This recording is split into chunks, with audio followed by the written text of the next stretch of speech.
मंगलमय मंगलकरण वीतराग विज्ञान नमो ताहि जाते भये अरहंतादिमा जो विद्यादि सागर सुधी जो विद्यादि सागर सुधी गुरु हैं हितैषी शुद्धात्म में निरत नित्य हितोपदेशी वे पाप ग्रीष्म ऋतु में जल हैं सयाने पूजो उनके सतत केवल ज्ञान पाने पूजो उनके सतत केवल ज्ञान पाने। बोलिए भगवान महावीर स्वामी की, आचार्य कुंद कुंद स्वामी की, आचार्य गुरुवर विद्यासागर मुनि महाराज।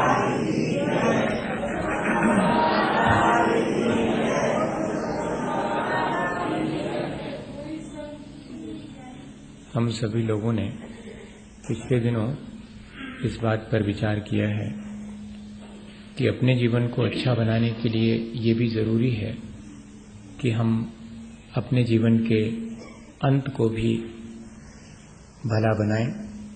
जीवन का अंत यदि हमारा बिगड़ जाता है तो हमारे पूरे जीवन की मेहनत व्यर्थ चली जाती है। जैसे पूरे वर्ष कोई विद्यार्थी अध्ययन करे और जब परीक्षा सामने हो और वो उसमें जैसा पूछा गया है वो न बता पाए तो उसका जीवन भर का जो अध्ययन मनन है, अभ्यास है, वो व्यर्थ माना जाता है। ठीक इसी तरह हमने जीवन यदि ठीक ढंग से जिया है तो हमें इस बात के लिए भी तैयार रहना चाहिए कि अंतिम क्षण भी हमारे समतापूर्वक व्यतीत हो और उसकी तैयारी हमें जीवन भर करनी चाहिए। हमें ये भय नहीं होना चाहिए कि इस देह को छोड़ने से हमारा कुछ बिगाड़ होगा। देह छूटती है क्योंकि हमने देह को धारण किया था, लेकिन यदि हम एक बार निर्ममत्व होकर के देह छोड़ेंगे तो बार बार हमें देह धारण नहीं करना पड़ेगा। इसलिए जब देह छूटने लगे तो देह से ममत्व नहीं करना और अपने उस देह के जितने भी संबंध हमने इस संसार में निर्मित किए हैं उनसे भी विरक्त हो जाना। अपनी देह की सुख सुविधा के लिए हमने जो भी बाह्य सामग्री इकट्ठी करी है वो तो हम अपने साथ ले भी नहीं जा पाएंगे, वो यहीं छूट जाएगी। तब उसके प्रति भी ममत्व लेकर के क्यों जाएं? जब जो चीज साथ में नहीं जाने वाली है तो उसके प्रति आसक्ति को लेकर के जाना ये तो ठीक नहीं है। ऐसा हम सदा विचार करते रहें तो ही आखिरी समय ये विचार दृढ़ता से हमारे काम में आ सकेगा। सूर्य उगता है और अस्त होता है, सनराइज और सनसेट। कहीं भी ये नहीं लिखा कि सन वर्थ और सन डेथ, है ना। सनराइज एंड सनसेट, वो कल फिर उगेगा। सूर्य का प्रकाश आज लुप्त हुआ है, हमारे यहां पर वो अन्यत्र कहीं अपना प्रकाश दे रहा है। ठीक ऐसे ही हमें अपने जीवन के बारे में भी जानना चाहिए कि यदि मृत्यु हुई है तो वो सिर्फ शरीर की हुई है। मेरी मृत्यु शरीर की मृत्यु से कोई संबंध नहीं रखती है।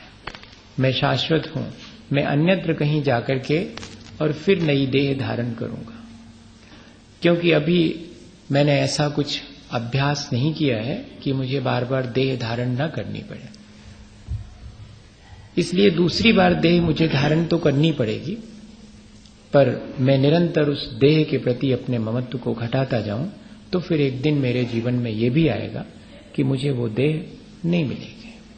इस तरह का जो अभ्यास जीवन भर करता है वो ही अपने जीवन के अंत में लिखा हुआ है कि किस तरह से और हम अपने जीवन के अंत में संलेखना या कि समाधि स्वीकार कर सकते हैं। उसके लिए आचार्य समंतभद्र स्वामी ने कई कारिकाएं लिखी हैं। एक संलेखना का अलग से उन्होंने प्रकरण ही रत्नकरंडक श्रावकाचार में लिखा है। हम आज देखें कि वो जीवन के अंत में ली जाने वाली संलेखना की प्रक्रिया क्या है। ये तो हमने जान लिया कि संलेखना कब लेनी चाहिए। उपसर्गे दुर्भिक्षे जरसिरुजायाम चन्नी प्रतिकारे धर्माय तनु विमोचनम आहु संलेखना माय। संलेखना अपने धर्म की और रत्नत्रय की रक्षा के लिए ग्रहण की जाती है किन क्षणों में, जबकि कोई उपसर्ग आ गया हो जिसमें मरण निश्चित हो, दुर्भिक्ष पड़ गया हो जिसमें मरण निश्चित हो, बुढ़ापा जिसके बाद मरण निश्चित है, बुढ़ापा आ गया हो, या ऐसा कोई रोग जैसे किसी को कैंसर हो जाता है, अब उसका कोई इलाज अगर लास्ट स्टेज है तो संभव ही नहीं। शुरुआत की स्टेज में यदि डायग्नोस हो जाए, मालूम पड़ जाए तो फिर तो थोड़ा बहुत क्योर हो सकता है, लेकिन ऐसा रोग जिसका प्रतिकार संभव नहीं है, सब में प्रतिकार शब्द लगा लेना, ऐसा उपसर्ग जिसका प्रतिकार संभव नहीं, ऐसा दुर्भिक्ष जिसका प्रतिकार संभव नहीं, ऐसा बुढ़ापा जिसका प्रतिकार संभव नहीं, ऐसा रोग जिसका प्रतिकार संभव नहीं हो, ऐसी स्थिति बन जाने पर फिर संलेखना ग्रहण की जाती है। आंखों की ज्योति कम हो गई, कानों से सुनना कम पड़ने लगा, शरीर शिथिल हो गया, भोजन किया नहीं जाता, भोजन बाहर फिकता है, अंदर ग्रहण नहीं होता, ऐसी सारी स्थितियां अगर जीवन में निर्मित हो जाएं। कर्मानंद जी हुए जो कि बाई बर्थ जैन नहीं थे। जैन धर्म का अध्ययन बहुत किया उन्होंने और सारे बातों से संतुष्ट थे।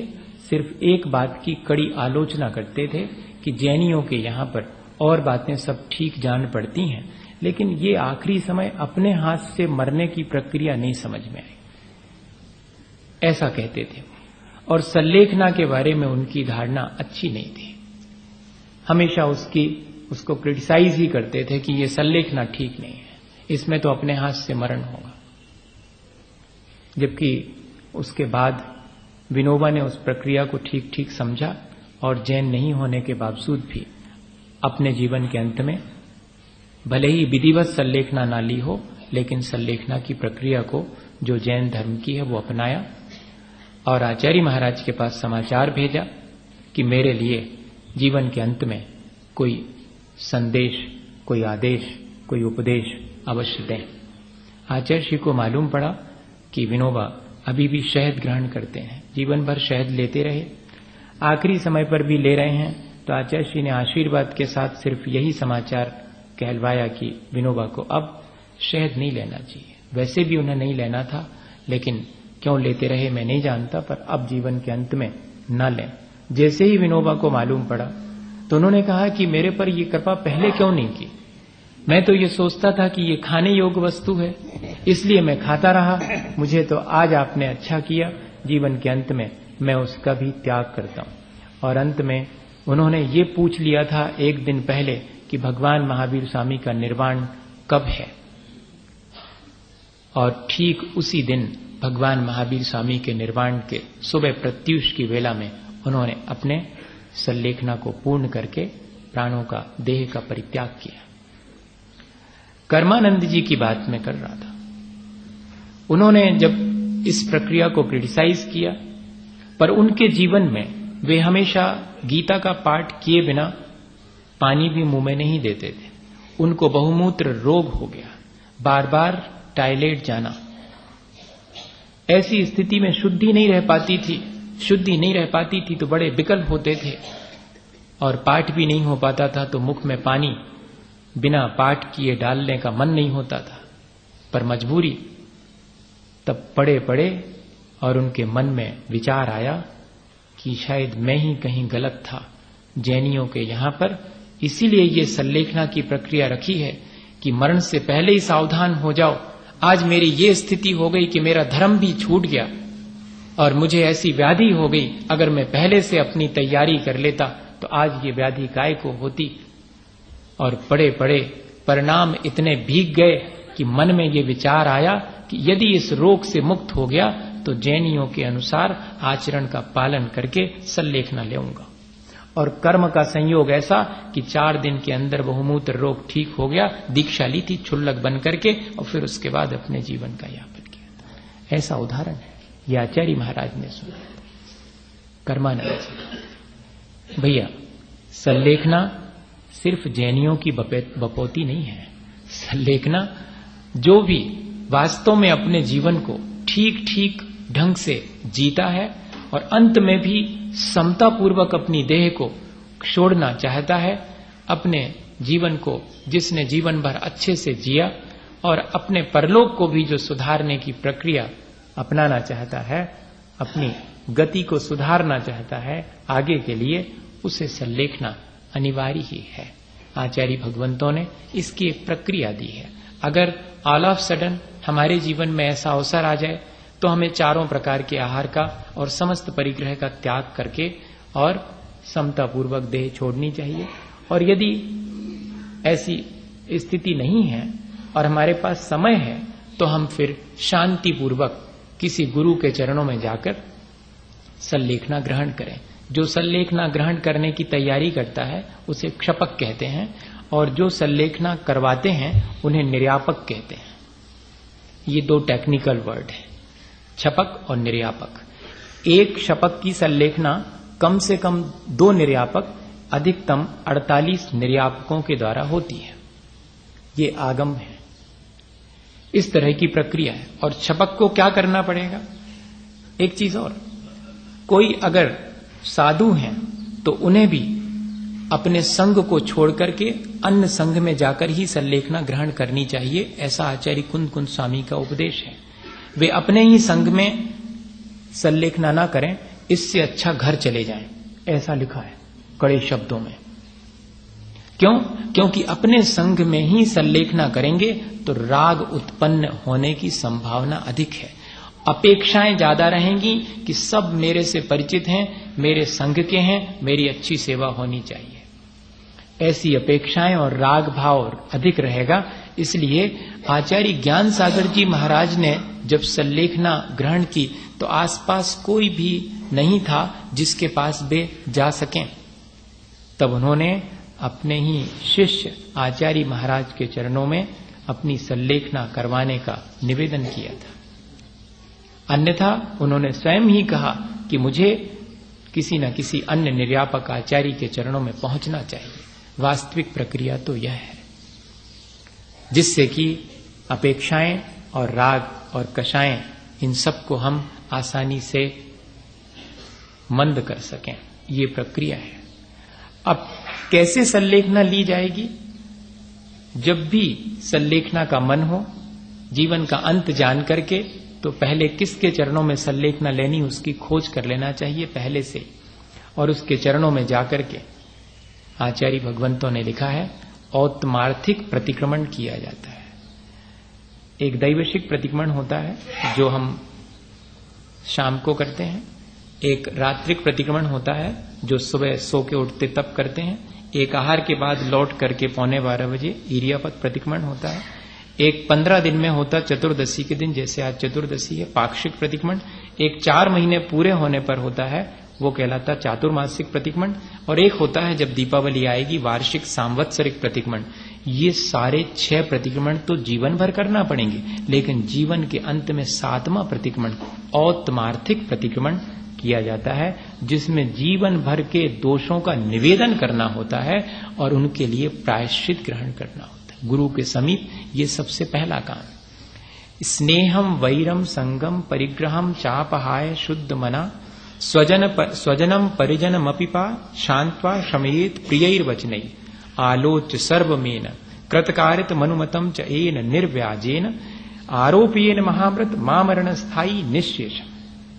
ये 2 श्लोक आचार्य समंतभद्र स्वामी ने सल्लेखना लेने वाले के लिए प्रक्रिया बताने के लिए लिखे हुए हैं। स्नेहम वैरम संगम चापहाय शुद्ध मना, अत्यंत निर्मल चित्त होकर सारे स्नेह संबंधों को, और इतना ही नहीं सारे बैर भाव को और समस्त संग अर्थात परिग्रह को छोड़कर अत्यंत निर्मल मन, क्योंकि ये चीजें इनके कांटेक्ट में रहने से हमारी निर्मलता भंग होती है, मलिनता आती है। इसलिए स्नेहम वैरम संगम चापहाय शुद्ध मना, अत्यंत शुद्ध होकर, और इतने ही नहीं स्वजनम परिजनम अपीचा, अपने संबंधी और अन्य जनों सबके प्रति क्षमयेत, इतना ही नहीं शांत्वा प्रिय वचनई, अत्यंत प्रिय वचनों के द्वारा उन्हें क्षमा करना सबसे पहले, फिर उनसे क्षमा मांगना। हम दूसरे से क्षमा तो मांगते हैं पर उससे क्षमा नहीं करते हैं, तब आधा अधूरा मामला होता है। इसलिए सबसे पहले सामने वाले को क्षमा करना, उसके प्रति क्षमा भाव धारण करना, तब जाकर प्रिय वचनों के द्वारा उससे निवेदन करना कि मुझे भी क्षमा करें, मेरे प्रति आप अपना मन, क्योंकि मैंने अपना मन आपके प्रति अब अच्छा कर लिया है, तो आप भी अपना मन हमारे प्रति अच्छा कर लें, क्योंकि जीवन में अब विदा की वेला है।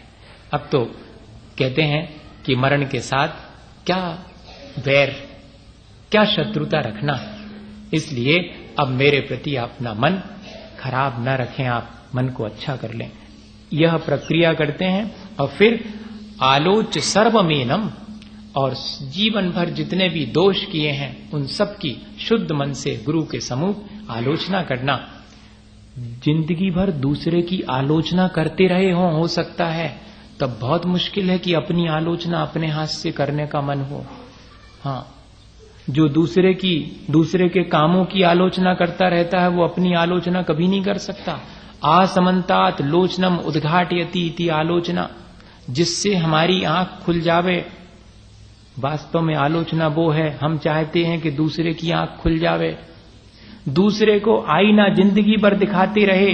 अब कह रहे हैं कि आईने में अपना चेहरा देखो, कहां कहां कालिख लगी है पहुंचो, कहां कहां और लगने की गुंजाइश है उससे बचो।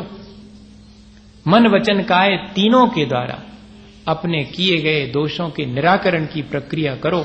जब शुद्ध मन हो जावे तब फिर आरोपयेन सर्वमेन महाव्रतम, और फिर समस्त अहिंसा, सत्य, अचौर्य, ब्रह्मचर्य और अपरिग्रह, इन 5 महाव्रतों को धारण करो।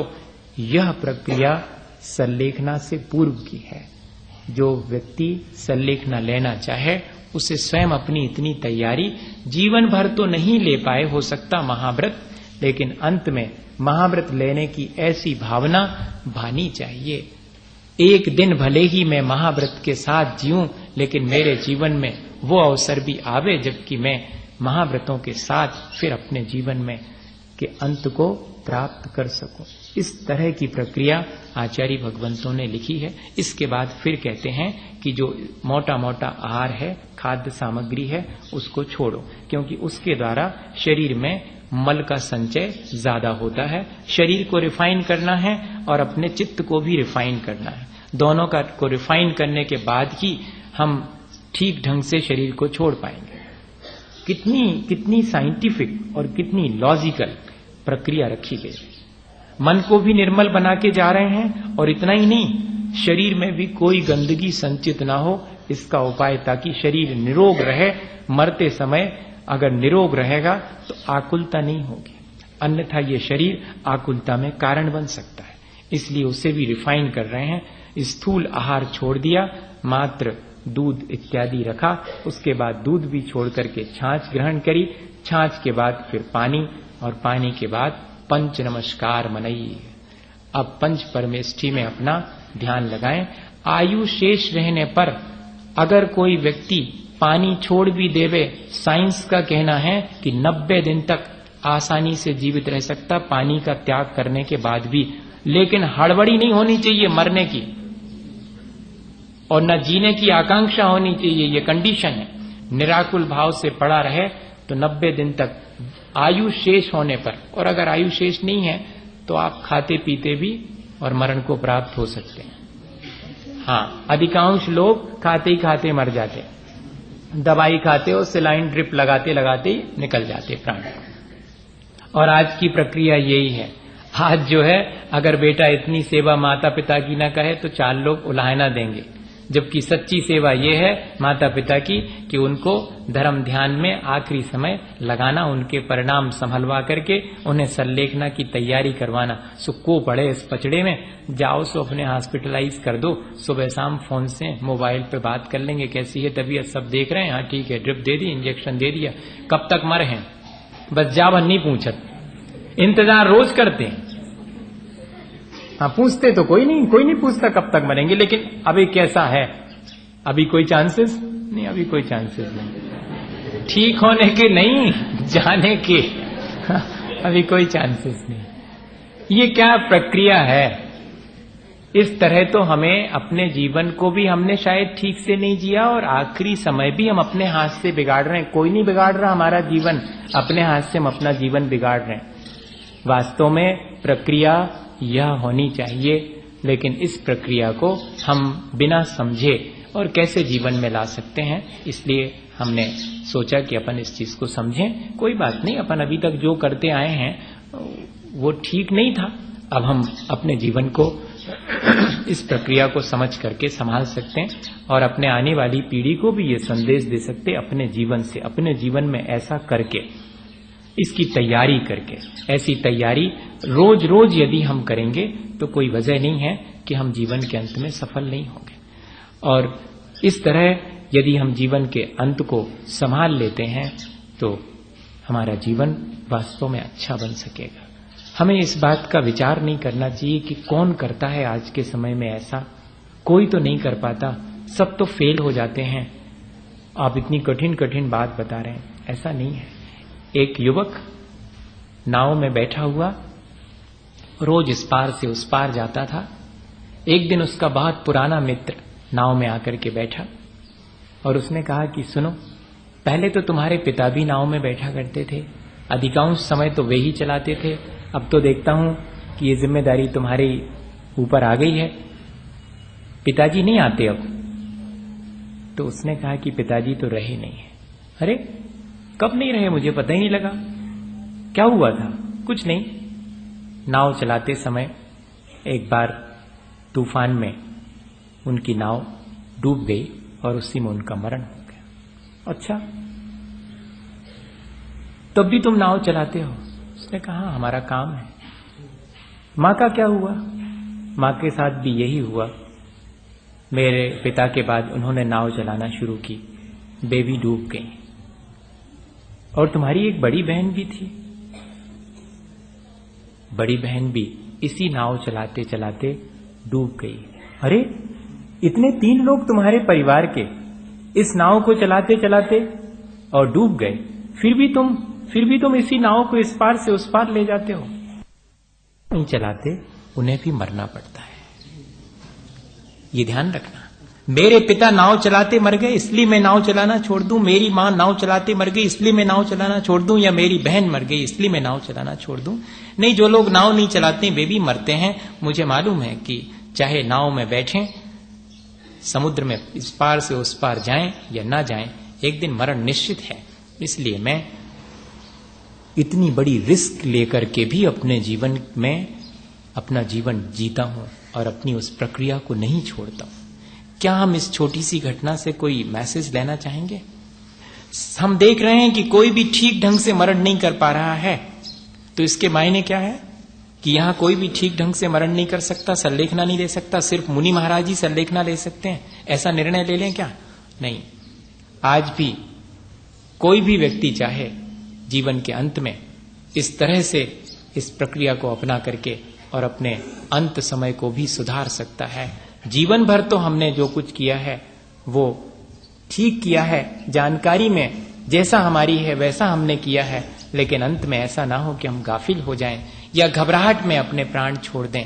मरने से पहले मरने का भय तो छोड़ ही देना चाहिए, मरना तो अनिवार्य ही है। लेकिन हम लोग मरने के भय से इतने ग्रसित होते हैं कि मरण बाद में आता है, हम पहले ही प्राण छोड़ देते। एक जगह पढ़ता था, उसमें लिखा कि अधिकांश लोग अपनी किसी शरीर की व्याधि से या अन्य किसी कारण से नहीं मरते हैं, वे तो मरण के भय से, मरण आने से पहले ही अपने प्राण छोड़ देते हैं। अधिकांश लोगों के साथ यही। कैंसर वाले लोगों को पैलिएटिव केयर एक सेंटर भोपाल में डेवलप किया गया सिर्फ इस बात के लिए कि उन्हें समझाया जाए कि मरण निश्चित है और ईश्वर ने तो तुम्हारे लिए, अब कैसे समझाएं उनको, तो ऐसे ही कहना पड़ता है। हालांकि ईश्वर इस तरह की बातों में कोई इंटरफियर नहीं करता, हाँ वो अपने आप में मस्त वहां बैठा रहता, वो हमारा हिसाब किताब नहीं बनाता, उसको फुर्सत नहीं होती।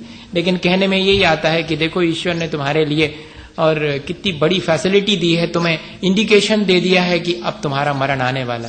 मैं तो सोचता हूं कि कैंसर हो जाना एक वार्निंग है जीवन को संभालने की, रोध होकर के जीवन व्यतीत करने की नहीं है, बल्कि एक वार्निंग है, क्योंकि उसका इलाज नहीं है। जिन्होंने भी इलाज किया है वे भी कहते हैं कि 2, 4, 10 साल जी सकते हैं, बाकी नहीं जी सकते हैं, इससे ज्यादा नहीं। जब ये तय हो गया है कि मेरा मरण निश्चित है, तब मैं अपनी लाइफ स्टाइल क्यों ना चेंज कर लूं।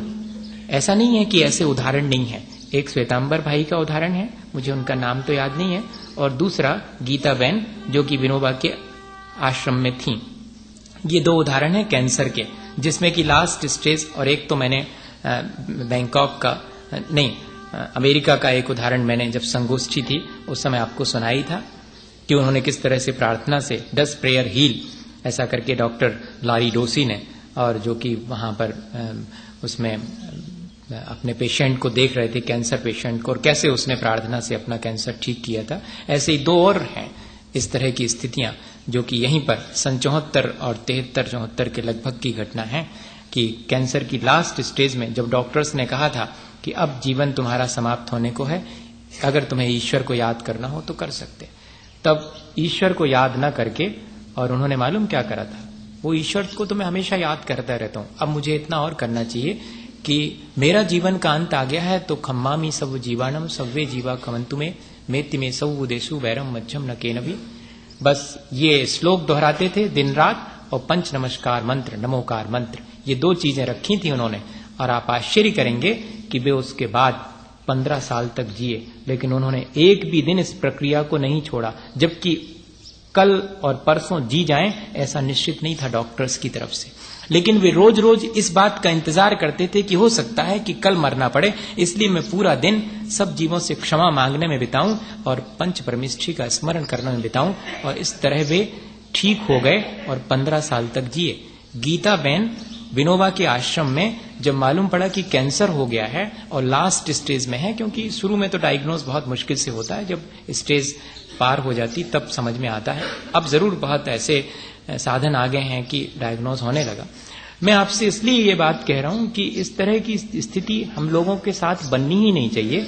अगर बनती है तब हमें क्या करना, लोग आकर पूछते हैं कि जीवन भर व्रत नियम पालन करे, अब उनको जो है ऐसी स्थिति आ गई, बीमार हैं, कॉमा में चले गए हैं, अब हम का उनको सल्लेखना दिलावें और का कैसो करें। महाराज आप बताओ, अपने वृद्ध जनों को और ऐसी स्थिति निर्मित होने पर हम क्या कर सकते हैं, ये हमें सीख लेना चाहिए और उन्हें भी इस बात के लिए तैयारी करवा देना चाहिए। उन्होंने मालूम क्या किया था, उन गीता बहन ने, जो कि 60-65 वर्ष की हो गई थी कैंसर डायग्नोज होने के बाद, उन्होंने कहा कि अब मैं सब छोड़ती हूं। अपने हाथ से नीम के पेड़ के नीचे एक झोपड़ी बनाई पत्तियों की, और बस उबला हुआ पानी लेंगे और पत्तियों वाली हरी सब्जी खाएंगे, और बाकी जीवन में सब चीजों का त्याग। बे उबला पानी पीती थी और थोड़ी बहुत उबली हुई जो पत्तियां हैं वो खाया करती थी, और बे भी अपने इस कैंसर की स्थिति में बिना किसी कोबाल्ट रेस के ट्रीटमेंट के, और भी कोई ट्रीटमेंट नहीं लिया उन्होंने, और बिना ट्रीटमेंट के 12-15 साल तक जी, और आखिरी में प्रसन्नता पूर्वक अपनी देह छोड़ी। ये इतनी लंबी प्रक्रिया सल्लेखना की हो सकती है। सावधानी पूर्वक अपने जीवन को अंत समय में जीना, जिससे कि धर्म हमारा सुरक्षित रह सके, हमारे परिणाम न बिगड़ सके, मैं आपको इसलिए ये उदाहरण सुना रहा हूं कि इस तरह की स्थिति हम सबके आसपास देखने में आती है, हम सबके जीवन में भी आ सकती है। ये उदाहरण हमें हमारे दिमाग में रहें ताकि काम आ सके। अब जो मुनि महाराज जिन्होंने सल्लेखना ली या क्षुल्लक महाराज, उनके कुछ थोड़े से उदाहरण, क्योंकि ये प्रक्रिया बहुत प्रैक्टिकल है, इसको तो इन उदाहरणों से ही समझा जा सकता। बाकी तो मैंने बता ही दिया कि जीवन के अंत में आसक्ति छोड़ना शरीर से भी, और कषायों को मंद करना, और आहार की प्रक्रिया को, आहार की सामग्री को कम करते जाना। 12 बरस तक जो इस बात की साधना करते हैं उसमें सबसे पहले लिखा है कि शुरू के 4 वर्षों में शरीर को सहिष्णु बनाना, सहनशील बनाना। इसके लिए कायक्लेश नाम का तप शुरू के 4 वर्षों में करना। 12 वर्ष की सल्लेखना लेने वाला कैसे करेगा? जैसे कि मैंने अपना एक रफ कैलकुलेशन किया है कि मेरी 72 एज है, तो मेरा काम है कि मैं 60 के पहले और अलर्ट हो जाऊं। हाँ, मैं आपसे बता रहा हूं। तो ऐसे ही आप कैलकुलेट कर सकते हैं कि आपकी एज क्या है। ये कोई बहुत कठिन कैलकुलेशंस नहीं है, इतना साइंस आज भी है। इन ज्योतिष को भी लोगों ने साइंस मान लिया है, उसमें अच्छे परफेक्ट कैलकुलेशंस हैं। उनसे हम अपने एज को कम से कम एक रफ अप्रोक्सीमेट आइडिया कर सकते हैं। और 12 वर्ष में, शुरू के 4 वर्षों में शरीर की सहन शक्ति बढ़ाने के लिए विभिन्न प्रकार का कायक्लेश तप करना। हाँ, घंटों घंटों एक आसन में बैठना, उठना ही नहीं। आचार्य महाराज कहते हैं कि अगर स्वाध्याय भी करना है तो नियम ले लो, 6 घड़ी 2.25 घंटे एक ही स्थान पर बैठूंगा, स्वाध्याय करूंगा, जाप देऊंगा, उठूंगा नहीं वहां से। ये आसन की साधना। क्यों? बाद में जीवन के एक ही आसन से लेटे पड़े रहना पड़ेगा। हाँ, फिर आकुलता होगी, उठूं, कोई उठा दो मेरे लिए, बैठे लेटे लेटे इतना टाइम हो गया, टिका दो थोड़ा पीछे, गद्दी लगा दो। ये आराम तलबी, ये शरीर को जितनी सिखाओगे उतनी सीख लेगा वो। और अगर इसके साथ हिसाब के साथ ठीक रखोगे तो फिर ये उतनी आराम तलबी नहीं मांगता, जैसे पड़े रहेगा वैसे ही पड़ा रहेगा। इसलिए इसको कष्ट सहिष्णु बनाना 4 वर्ष तक, फिर उसके बाद इसको जीतना। 2 ही चीजें जीतना जरूरी है। इसको जीत लिया, स्पर्श जीत लिया और ये जिह्वा जीत ली, तो 4 वर्ष तक रस परित्याग विभिन्न प्रकार से। 8 वर्ष तो ऐसे निकल गए। फिर अगले 2 वर्षों में आचाम्ल या निर्विकृति, छाछ इत्यादि, या कि माढ़, जो कि अपन चावल बनाते हैं तब उस समय निकलता है, वो उसमें थोड़ा बहुत चावल भी है और माढ़, वो अकेला पी करके 2 वर्ष निकाल दिए। पूरा क्लीन हो जाएगा एकदम सिस्टम भीतर का। और निराकुल अवस्था भी, निर्विकृति, क्योंकि रस जो है विभिन्न हमारे अंदर जाते हैं तो हमारे मन को विकृत भी करते हैं। हाँ, इस निर्विकृति इसलिए उसका नाम रखा हुआ है, छाछ को निर्विकृति कहा है। और अब 10 वर्ष हो गए। 1 वर्ष में अब जो है मात्र चावल इत्यादि तो कुछ भी नहीं डालेंगे उसमें, माड़ है उसको भी बहुत पतला करके, और या फिर उस माड़ के साथ कोई भी एक आइटम, जिसको अपन बोलेंगे या तो आम की एक कली या कि आंवले की, कोई भी एक उसमें डाल करके, ताकि अब वो थोड़ा सा कसायला लगेगा। अभी तो आराम से भा जाता था, अब वो थोड़ा कसायला। अच्छा, कोई चीज अपने मन पसंद की हो तो ज्यादा खा सकते हैं, और मन पसंद की नहीं है।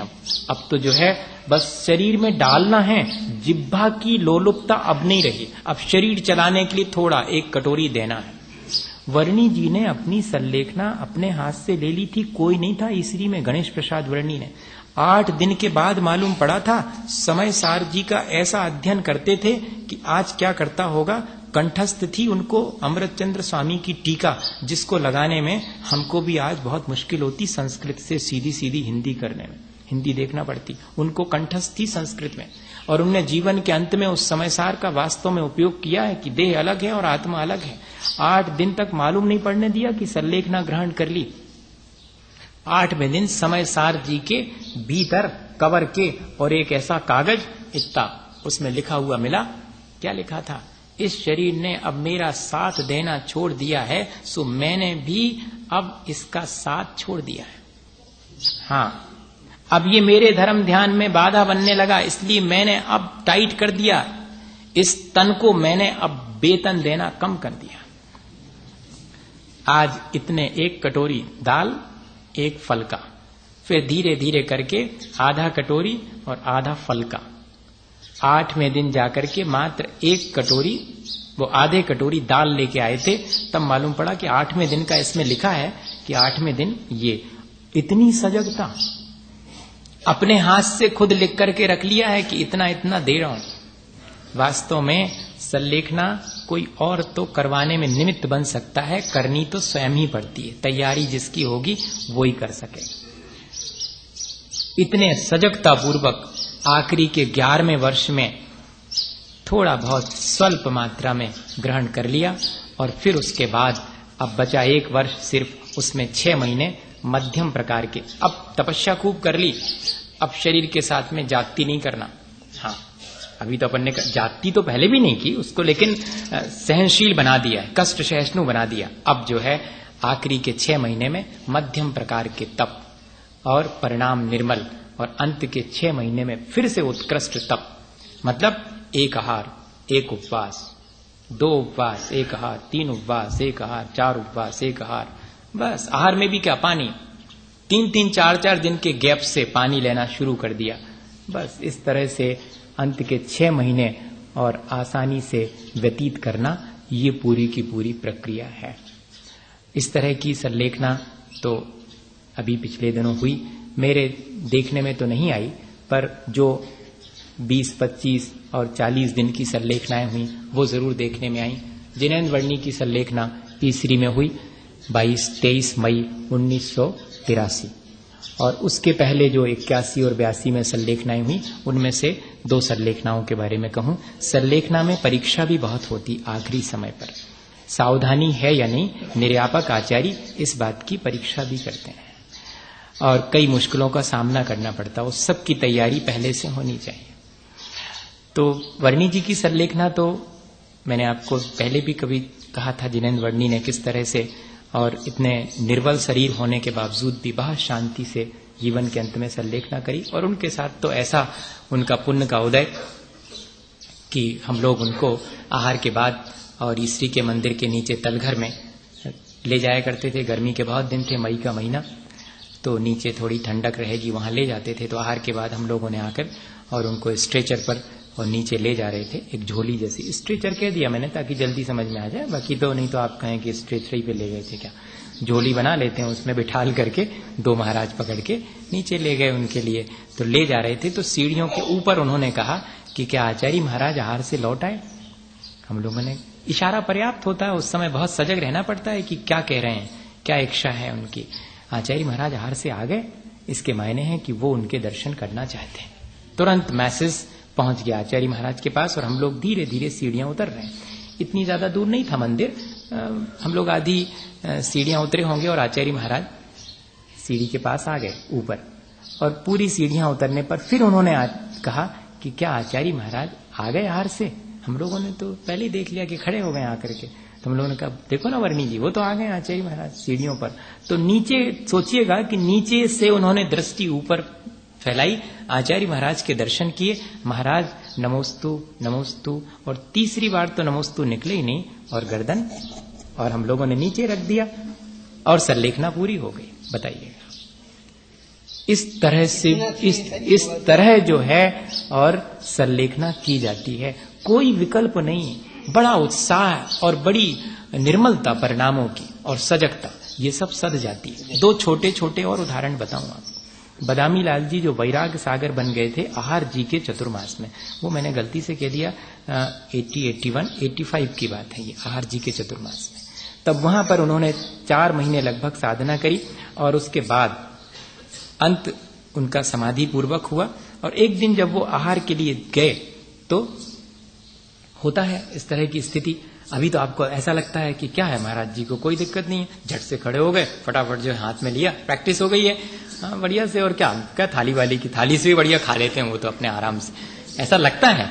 लेकिन जब अस्वस्थता होती है तब परीक्षा होती। फिर बाद में ये अंजलि जो पानी से भरी है फिर ऐसी जाती है और मुंह तक नहीं पहुंचती, और मुंह से टकरा के पूरा पानी नीचे गिर जाता, एक बूंद नहीं जाता भीतर। ये ध्यान रखना, जब अस्वस्थता हो जाती है या कि हाथ और शिथिल हो जाते हैं जब अंत समय पर, ये परीक्षा है उस समय, और इसी में लेना पड़ेगा, अब कुछ नहीं मिलने वाला है। और आकुलता छोड़नी पड़ेगी, क्योंकि जा नहीं रहा भीतर, और आकुलता बहुत होती कि पी लूं। तब है परीक्षा के क्षण। तब उनके साथ भी यही हुआ। अंजलि में एक बार पानी लिया, पूरा नीचे गिर गया, उनके होंठ खुले रह गए, जिह्वा बाहर निकल आई कि पी लेता मैं। थोड़ा दूर से गिरा है पानी, एक तरफ दिख रही है उनके अंदर पीने की इच्छा, और वो आचार्य महाराज देख रहे हैं। निर्यापक आचार्य का काम है। कहते तो ये हैं, भगवती आराधना पढ़ेंगे कि 56 प्रकार के सारे भोजन छपक के सामने लाकर रखे जाते हैं कि किसी चीज के खाने की इच्छा तो नहीं रहेगी।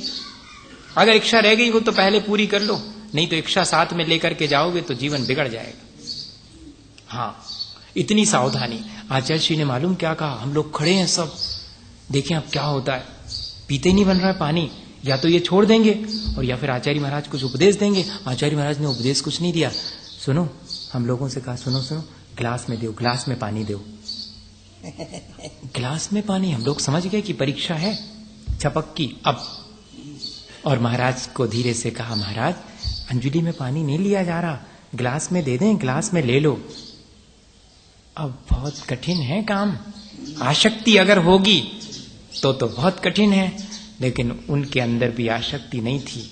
सिर हिला दिया, इनकार कर दिया, और इतने ही नहीं, हाथ से थोड़ा साधे हुए थे तो दोनों जन को हाथ से दबा कर कहा कि बिठाल दो, और बैठ गए।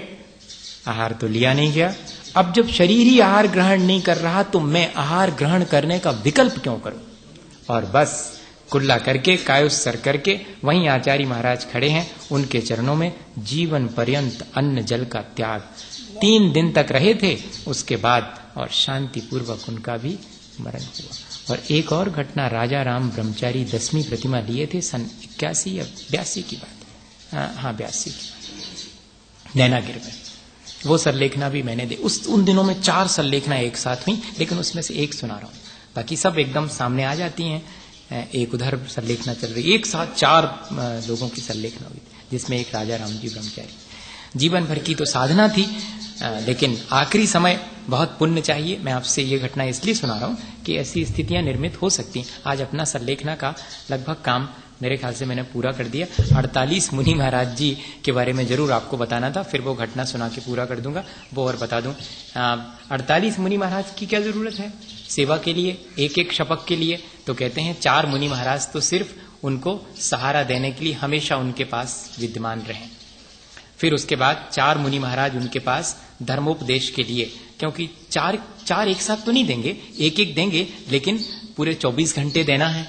हाँ, उस समय पर और जो मुनि महाराज रहते हैं उनको सिर्फ आहार के लिए जाना भर अनिवार्य है, और बाकी सामायिक करना, प्रतिक्रमण करना, बाकी सब चीजें कोई अनिवार्य नहीं होती हैं। हम लोगों की 1-1 घंटे की रात में भी ड्यूटी लगती थी। ठीक 12 से 1 बजे तक मुझे जाना है, तो 12 बजे ठीक उठ करके 1 बजे तक वहां अटेंड करेंगे, बोल भी सकते हैं रात्रि में छपक से, और किसी से नहीं। हाँ, ये सारी चीजें, इसलिए धर्मोपदेश के लिए फ्री 4 मुनि महाराज 24 घंटे जब वे चाहेंगे तब प्रेम पूर्वक उनको धर्म की बात सुनाने के लिए। 4 मुनि महाराज आहार की जो स्थूल चीजें हैं, और 4 मुनि महाराज पेय पदार्थ, इनके लिए बताइएगा। आहार की प्रक्रिया देखने के लिए 4 तो स्थूल पदार्थ, 4 जो है पेय पदार्थ, और 4 उन सब का शोधन करने 12 मुनि महाराज चाहिए उनके आहार की प्रक्रिया के लिए, और कोई को शामिल नहीं होने देंगे, वे ही करेंगे सारी प्रक्रिया। उसके बाद 4 मुनि महाराज उनके मल मूत्र इत्यादि की शुद्धि करने के लिए, 4 मुनि महाराज जहां उनको वसति में रुकाया गया है उसकी सुरक्षा करने के लिए चारों दिशाओं में खड़े रहेंगे, कोई डिस्टर्बेंसेस ना हो। 4 मुनि महाराज धर्म सभा के लिए चारों दिशाओं में बैठे रहेंगे, जो लोग छपक के दर्शन करने आएंगे उनको वहीं से चारों दिशाओं में संबोधन करेंगे। और इतने नहीं, उन 4 धर्म सभा में बैठे मुनि महाराजों की रक्षा के लिए 4 मुनि महाराज, कि कोई आकर के उन पर आक्रमण ना करे। ऐसी स्थितियां पहले निर्मित हो जाती थीं।